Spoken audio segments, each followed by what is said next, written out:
छत्तीसगढ़ की बेहद खास और महत्वपूर्ण खबरों में आपका स्वागत है दोस्तों।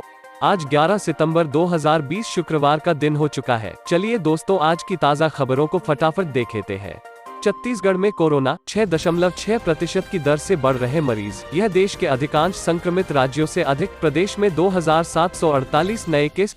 छत्तीसगढ़ में कोरोना मरीज 6.6% की दर से बढ़ रहे हैं। यह वृद्धि पड़ोसी राज्यों ही नहीं बल्कि देश के अन्य कई राज्यों से अधिक है। इतनी गंभीर स्थिति होने के बाद भी प्रदेश में एम्स से कोरोना जांच रिपोर्ट 13 दिनों में आ रही है। एक्टिव केस के मामले में भी छत्तीसगढ़ ने कई राज्यों को पीछे छोड़ दिया है। गुरुवार तक प्रदेश में एक्टिव केस 29,000 से ज्यादा रहे, जो आबादी के अनुपात में देश के गिने चुने राज्यों में ही है। यही नहीं, प्रदेश में रिकवरी रेट भी 50% से नीचे है। यह भी अधिकांश राज्यों से कम है। राहत की बात यही है कि छत्तीसगढ़ में कोरोना से मृत्यु दर केवल 0.9% है, जबकि पड़ोसी राज्यों में मृत्यु दर अधिक है। प्रदेश में कोरोना संक्रमित 55,000 के करीब पहुंच गए हैं। पिछले 4 दिन में ही 10,000 से ज्यादा मरीजों की बढ़ोतरी हुई है। मरीजों के मामले में छत्तीसगढ़ का देश में 19वां स्थान है।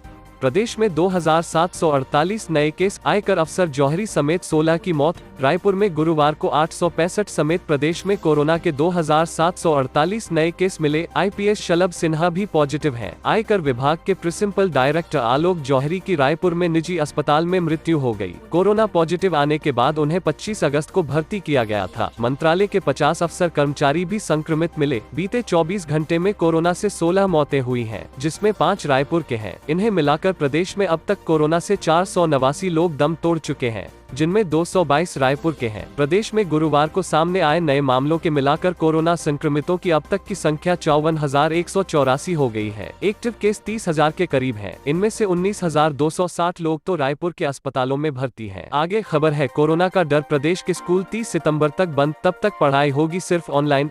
छत्तीसगढ़ में निजी और सरकारी कोई भी स्कूल 30 सितंबर तक नहीं खुलेंगे और पढ़ाई केवल ऑनलाइन ही होगी। स्कूल शिक्षा विभाग के प्रमुख सचिव डा. आलोक शुक्ला ने साफ कर दिया कि 21 सितंबर के बाद 9वीं 12वीं के छात्रों को विषय से जुड़ी शंका के समाधान के लिए स्कूल आने की अनुमति दी जाए या नहीं, यह भी कोरोना की तात्कालिक परिस्थितियों के आधार पर तय किया जाएगा। केंद्र सरकार की ताज़ा गाइडलाइन में राज्यों को यह अधिकार दिया गया है कि वे छात्रों को उनके पेरेंट्स की लिखित अनुमति से स्कूल आने की छूट दे सकते हैं।